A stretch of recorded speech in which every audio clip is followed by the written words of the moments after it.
Alors nous voilà pour la petite vidéo du risotto au quinoa. Ça ne va pas être un risotto classique au riz arborio comme on a l'habitude de faire. On va le faire au saumon fumé avec des petits légumes. Alors on va attaquer déjà dans la casserole.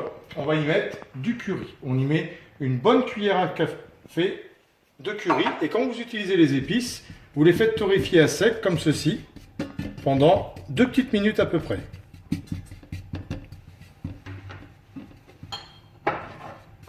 Alors, au bout de 2 minutes, on prend un peu d'huile, on met de l'huile, arachide ou huile d'olive, vous pouvez mettre de l'huile d'olive aussi.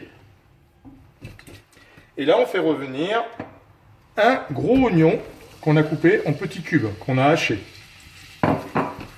On y met en ce moment, c'est des asperges, on y met des petites asperges qu'on a coupées en largeur également. On fait revenir, vous allez voir c'est assez simple. On y met 2 gros champignons de Paris. Alors la recette est pour 2. On y met 40 g de tomates confites. On met tout en même temps. Et on y met 80 g de petits pois. Et on remue bien.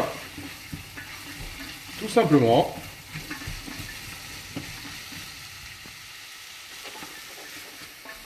Voilà, on remue bien comme ceci. Vous voyez, on a une belle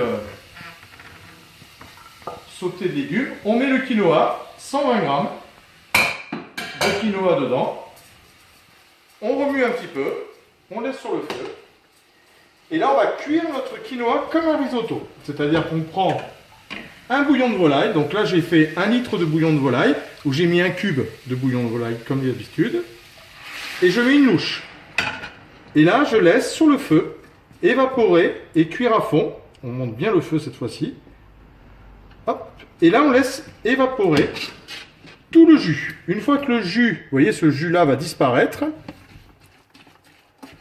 on va mettre la deuxième louche. Et ça, on y va, louche par louche, évaporation par évaporation. On ne sale pas et on ne poivre pas au début. Et on va le cuire comme ça pendant à peu près 16 à 18 minutes. Dès que le jus est bien évaporé, hop, on remet une deuxième louche et on cuit comme ça pendant 16 à 18 minutes. Voilà, ça fait donc 17 minutes qu'il cuit. Vous voyez, il faut qu'il ait une évaporation qui reste humide mais qui n'est plus du tout de jus, de bouillon de volaille. On le pose là. On y met 4 tranches de saumon fumé que j'ai coupé grosso modo, pas trop petit non plus, qu'on ait bien de la mâche quand même. On y met bien évidemment dans un risotto, même si c'est du quinoa, on y met 80 g de parmesan. On y met un petit bol de ciboulette hachée. Hop. Et pour finir, voici la particularité du risotto. On y met une grosse cuillère, on va dire une grosse, d'habitude, gourmand, de mascarpone. On mélange le tout, délicatement, et votre risotto est prêt à être servi dans une assiette. Vous allez voir la belle couleur que ça a. Et avec le quinoa, il est beaucoup plus digeste. Vous allez voir, ça donne un goût exceptionnel. Vous allez vraiment changer de risotto. Et c'est beaucoup moins lourd, beaucoup plus léger et beaucoup plus goûteux en fait. Regardez les belles couleurs qu'on a dedans. Avec les asperges, en ce moment, on est en pleine saison. Voilà. Et là, vous avez un liquide, un risotto assez liquide. Vous voyez qu'il faut quand même qu'il soit super onctueux. Voilà. Et là, vous le servez tout de suite. On n'attend pas 2 heures avant de le servir. On le sert tout de suite dans une belle assiette creuse.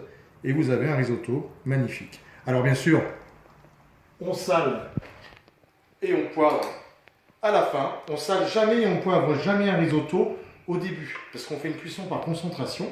C'est-à-dire qu'on réduit, on réduit. Et le bouillon de volaille est déjà assez salé. Donc on ressale quand même un petit peu. Mais vous salez qu'à la fin. Vous salez jamais au début. Pendant la cuisson, pendant que vous cuisez avec le bouillon, surtout pas de sel. Voilà. Et regardez-moi ce beau risotto gourmand qu'on va manger de suite avec ma jolie femme. Voilà. À bientôt.